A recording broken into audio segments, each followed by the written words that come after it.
السلام علیکم ورحمۃ اللہ وبرکاتہ نحمدہ ونصلی ونسلم علی رسولہ الکریم وعلی آلہ واصحابہ اجمعین اما بعد فاعوذ باللہ من الشیطان الرجیم بسم اللہ الرحمن الرحیم ان المتقین فی جنات وعیون صدق اللہ مولانا العظیم۔ درود شریف پڑھیں، اللہم صلی علی سیدنا مولانا محمد معدن الجود والکرم وآلہ وصحبہ وبارک وسلم۔ محترم سامعین، آج اور آئندہ کل 2 دن کے لیے درس قرآن اور فقہی مسائل کا درس موقوف کر کے اہل سنت کے بہت بڑے عالم خلیفہ اعلیٰ حضرت صدر شریعت بدر طریقت محسن اہل سنت مصنف بہار شریعت حضرت علامہ مولانا الحاج مفتی محمد امجد علی اعظمی رحمۃ اللہ تعالی علیہ کہ جن کے وصال کی تاریخ ذی قعدہ مہینے کی 2 تاریخ ہے۔ ویسے ابھی یہاں پر چاند کا ثبوت نہ ہونے پر آج پہلی تاریخ ہے، اس لیے آج اور آئندہ کل ان کا تذکرہ کرنے کی کوشش کروں گا، اور سوراشٹر کی دیگر جگہوں میں دھوراجی پوربندر وغیرہ چاند ہو چکا ہے اور چاند کی گواہی پہنچ چکی ہے۔ انشاءاللہ تعالی یہاں بھی لانے کی کوشش کی جائے گی، اس لیے سوچا کہ یہ مبارک دن ہے اور بزرگوں کا تذکرہ ہمارے ایمان کو جلا بخشنے کا ذریعہ ہے۔ بہت ساری اصلاحی باتیں عقائد اور اعمال کے اعتبار سے ان کی زندگی میں ملتی ہے، اور ہمیں دین کی خدمت کا جذبہ ملتا ہے۔ اس لیے حضور صدر الشریعہ جنہوں نے بہار شریعت جیسی کتاب لکھی، انشاءاللہ آئندہ کل ان کی تفصیل بیان کی جائے گی۔ آپ کی پیدائش سن ہجری 1300 اور عیسوی سن 1882 میں اتر پردیش کے قصبے مدینۃ العلماء غوثی میں ہوئی۔ آپ کے والد ماجد حضرت حکیم جمال الدین رحمۃ اللہ تعالی علیہ اور آپ کے دادا حضرت خدا بخش رحمۃ اللہ تعالی علیہ یہ فن طب کے ماہر تھے، بہت بڑے حکیم تھے۔ حضرت صدر الشریعہ نے ابتدائی تعلیم اپنے دادا حضرت مولانا خدا بخش رحمۃ اللہ تعالی علیہ سے گھر پر حاصل کی، پھر اپنے ہی گاؤں کے مدرسے ناصر العلوم میں جا کر گوپال گنج کے مولوی الہی بخش صاحب رحمۃ اللہ تعالی علیہ سے کچھ تعلیم حاصل کی، اور پھر مزید تعلیم حاصل کرنے کے لیے جونپور پہنچے اور اپنے چچازاد بھائی اور استاد مولانا محمد صدیق رحمۃ اللہ تعالی علیہ سے کچھ پڑھا، پھر جامع معقولات و منقولات حضرت علامہ ہدایت اللہ خان صاحب رحمۃ اللہ تعالی علیہ سے علم دین کے چھلکتے ہوئے جام نوش کیے، اور وہیں پر آپ نے درس نظامی کی تکمیل کی۔ پھر دور حدیث کے لیے پیلی بھیت میں استاد المحدثین حضرت علامہ مولانا وسیع احمد محدث سرتی رحمۃ اللہ تعالی علیہ کی بارگاہ میں حاضر ہوئے، اور حضرت محدث سرتی نے اپنے ہونہار شاگرد کی اعلیٰ صلاحیتوں کا اعتراف ان الفاظ میں کیا۔ آپ کے استاد حضرت محدث سرتی سبحان اللہ جو اعلیٰ حضرت کے زمانے کے تھے اور اعلیٰ حضرت کے بڑے ہی مداح تھے، وہ محدث سرتی رحمۃ اللہ تعالی علیہ جو حضور محدث اعظم ہند تاجدار کچھوچا کے بھی استاد ہیں، وہ محدث اعظم ہند رحمۃ اللہ تعالی علیہ نے حضرت وسیع احمد محدث سرتی رحمۃ اللہ تعالی علیہ جو بخاری شریف کے حافظ تھے، ان سے ایک دن پوچھا کہ حضرت آپ بریلی کے مولانا احمد رضا خان اعلیٰ حضرت کے نہ تو شاگرد ہیں نہ مرید ہیں، تو آپ نے پڑھا تو ہے حضرت مولانا ابو اسحاق محشی بخاری سے، اور آپ جو ہے مرید ہیں حضرت فضل الرحمن گنج مراد آبادی رحمۃ اللہ تعالی علیہ سے، تو آپ چلتے پھرتے درسگاہ میں ہر وقت اعلیٰ حضرت کا تذکرہ کیوں کرتے ہیں؟ تو حضرت محدث سرتی رحمۃ اللہ تعالی علیہ نے حضور محدث اعظم ہند سے فرمایا کہ میاں اصل دولت وہ نہیں ہے جو میں نے مولانا ابو اسحاق محدث بخاری سے پڑھی، یا اصل دولت وہ بھی نہیں ہے جو حضرت فضل الرحمن گنج مراد آبادی سے ملی۔ اصل دولت وہ ہے میرے رگ رگ میں عشق رسول اور محبت رسول کا بسانے والا کوئی ہے تو وہ بریلی کے مولانا احمد رضا خان ہے۔ ایسے ہی دنیا نہیں کہتی ہے ڈال دی قلب میں عظمت مصطفیٰ سیدی اعلیٰ حضرت پہ لاکھوں سلام۔ وہ محدث سرتی رحمۃ اللہ تعالی علیہ نے حضور صدر الشریعہ کے بارے میں کیا کہا؟ آپ فرماتے ہیں کہ مجھ سے اگر کسی نے پڑھا ہے تو مولانا امجد علی نے پڑھا ہے۔ علم کے حصول کے لیے حضور صدر الشریعہ نے کس طریقے سے تکلیفیں برداشت کی، آج تو سب کچھ ہونے کے باوجود ہم مسائل کے پوچھنے میں بھی سستیاں کرتے ہیں۔ گاؤں میں امام صاحب ہیں، عالم صاحب ہیں، مگر دھڑا دھڑ طلاقیں دینے کے بعد پھر اپنی منمانی شریعت جو ہے ڈھونڈنے کے لیے نکلتے ہیں۔ اللہ تعالیٰ توفیق عطا فرمائے۔ یہ بزرگوں کی زندگی دیکھیں۔ حضور صدر الشریعہ رحمۃ اللہ تعالی علیہ علم کے حصول کے لیے مدینۃ العلماء گھوسی سے، اپنے گاؤں گھوسی سے جونپور کے لیے جب نکلے تو ان دنوں، یہ میں بات کر رہا ہوں تقریباً 100 سال پہلے کی، تو ان دنوں سفر جو ہوتا تھا یا تو پیدل یا بیل گاڑیوں میں ہوتا تھا۔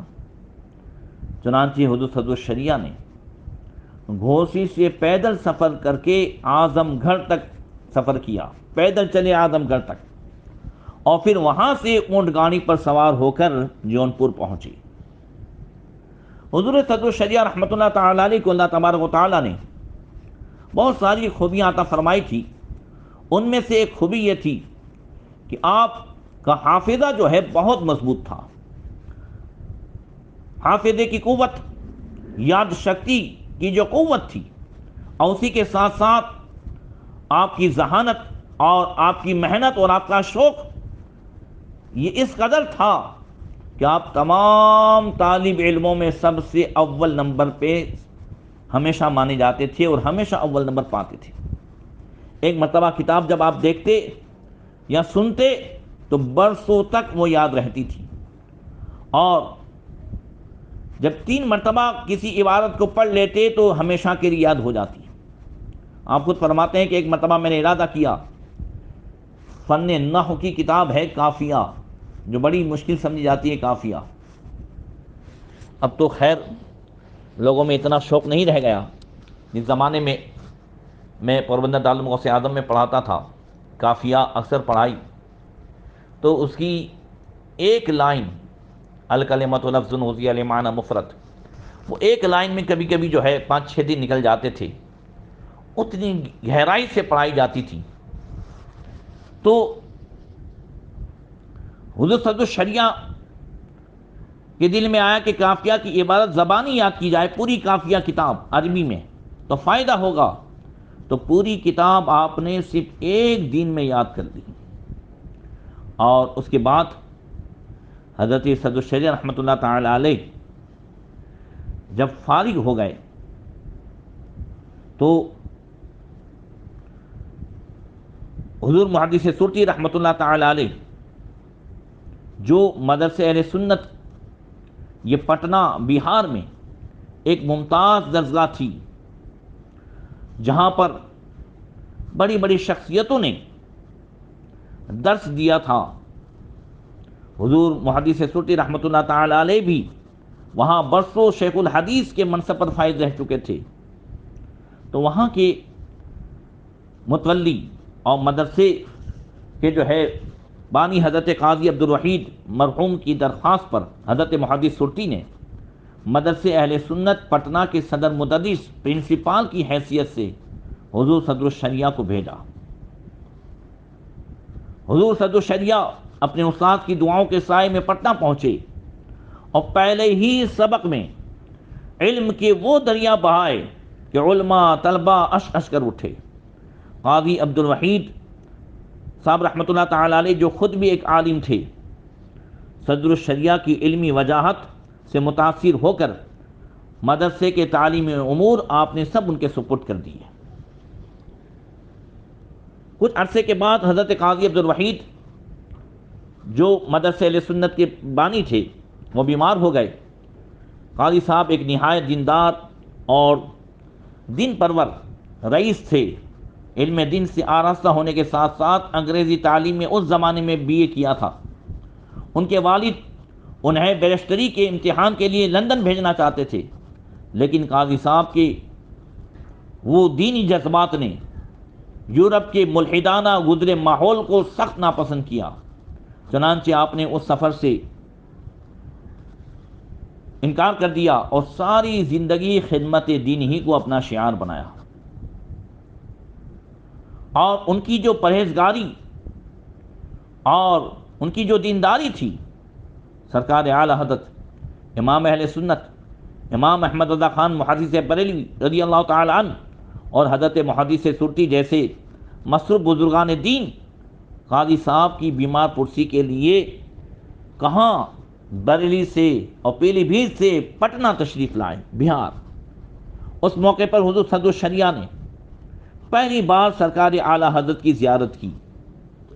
اعلی حضرت کی شخصیت میں ایسی کشش تھی کہ بے اختیار صدر الشریعہ کا دل اعلی حضرت کی طرف مائل ہو گیا اور اپنے استاد محترم حضرت سیدنا محدث سرتی رحمۃ اللہ تعالی علیہ کے مشورے سے اعلی حضرت کے ہاتھ میں ہاتھ دے کر سلسلے عالیہ، قادریہ، رضویہ میں بیعت ہو گئے، اعلی حضرت کے مرید ہو گئے۔ سرکار اعلی حضرت رضی اللہ تعالی عنہ اور حضرت محدث سرتی کی موجودگی میں قاضی صاحب نے وفات پائی۔ اعلی حضرت نے نماز جنازہ پڑھائی اور حضرت محدث سرتی نے انہیں قبر میں اتارا۔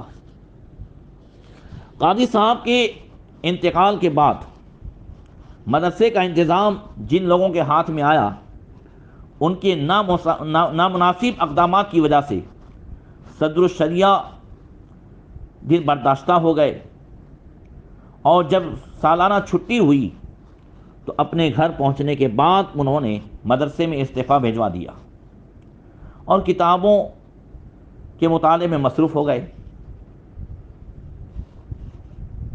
پٹنہ میں مغرب زدہ لوگوں کے برے برتاؤ سے متاثر ہو کر آپ ملازمت سے بیزار ہو چکے تھے۔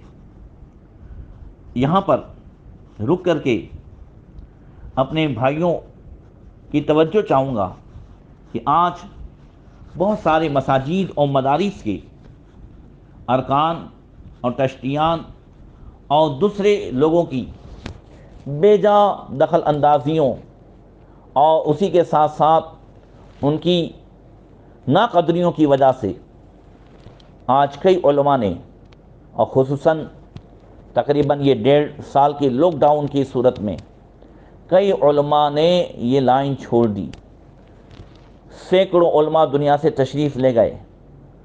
مستقبل بڑا ہی تاریک نظر آ رہا ہے۔ ایسی صورت میں ابھی بھی ہمیں آنکھیں کھولنے کی ضرورت ہے۔ کئی مسجدوں میں امام آج موجود نہیں ہیں۔ آج بہت سارے علماء نے کاروبار اختیار کر لیا۔ کاروبار بری چیز نہیں ہے، مگر ادھر دین کی خدمت چھوڑ کر سارے لوگ جب کاروبار میں آ جائیں گے تو دین کی خدمت کون کرے گا؟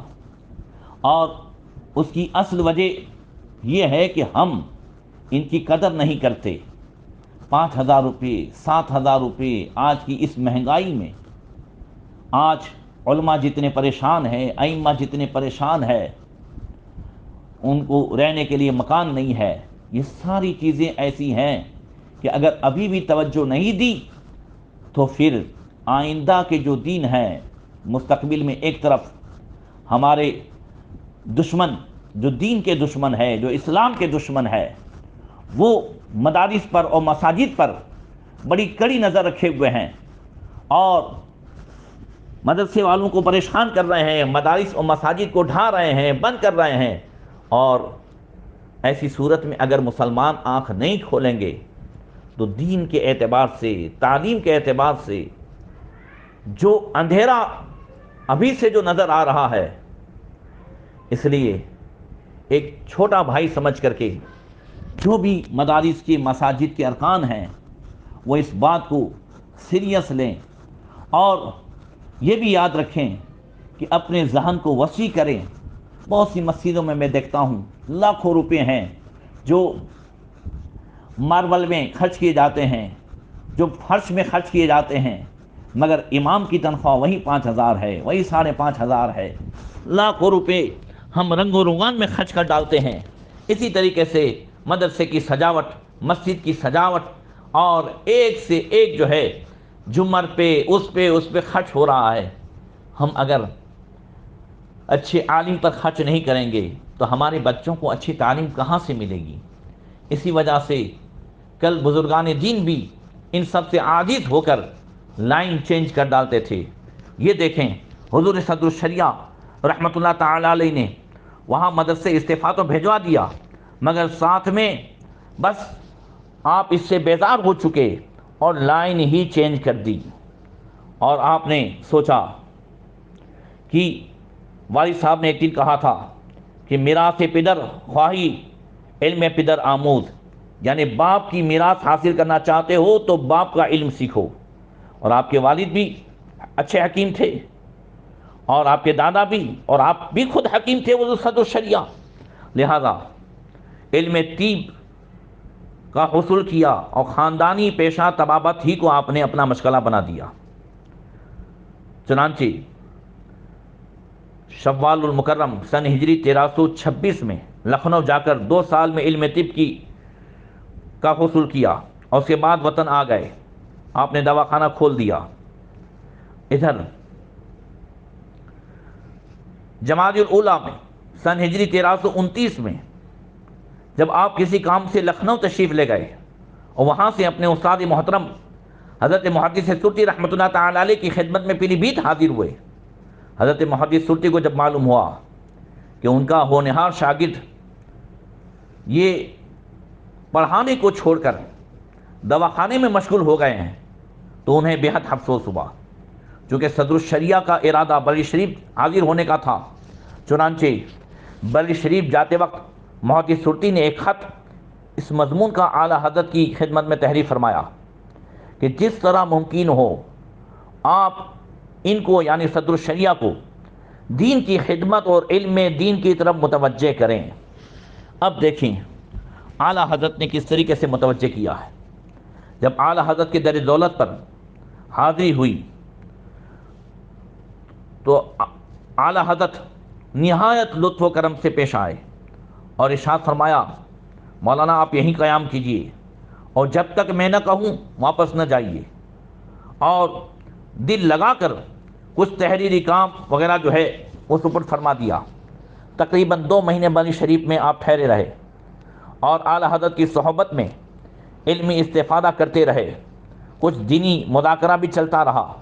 رمضان المبارک قریب آ گیا تو صدر الشریعہ نے گھر جانے کی اجازت مانگی۔ اعلیٰ حضرت نے ارشاد فرمایا، آپ جائیے لیکن جب کبھی میں بلاؤں تو فوراً چلے آئیے۔ اللہ اکبر!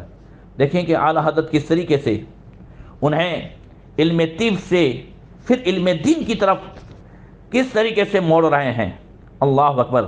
صدر الشریعہ خود فرماتے ہیں کہ جب اعلیٰ حضرت امام احمد رضا محدث بریلوی کی بارگاہ میں حاضر ہوا تو آپ نے دریافت فرمایا، مولانا کیا کرتے ہیں؟ میں نے عرض کی، مطب کرتا ہوں، دواخانہ چلاتا ہوں۔ اعلیٰ حضرت نے فرمایا، مطب بھی اچھا کام ہے۔ العلم علمان، علم الادیان و علم الابدان، یعنی علم 2 ہیں، ایک علم دین اور ایک علم طب۔ مگر مطب کرنے میں یہ خرابی ہے کہ صبح صبح لوگوں کا پیشاب دیکھنا پڑتا ہے۔ حضور صدر الشریعہ فرماتے ہیں کہ اس ارشاد کے بعد مجھے پیشاب دیکھنے سے انتہائی نفرت ہو گئی، اور یہ اعلیٰ حضرت کی کرامت تھی۔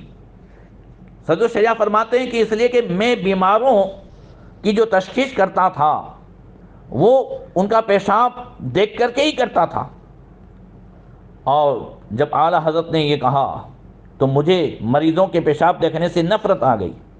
اب گھر جانے کے چند مہینے کے بعد بلی شریف سے خط پہنچا، آپ فوراً چلے آئیے۔ چنانچہ حضور صدر الشریعہ دوبارہ بلی شریف حاضر ہوئے۔ اس مرتبہ انجمن اہل سنت کی نظامت اور اس کے پریس کے اہتمام کے علاوہ مدرسے کے کچھ تعلیمی کام بھی اعلیٰ حضرت نے سپرد کیے، اور اس طرح اعلیٰ حضرت نے بری شریف میں حضور صدر الشریعہ کے مستقل قیام کا انتظام فرما دیا۔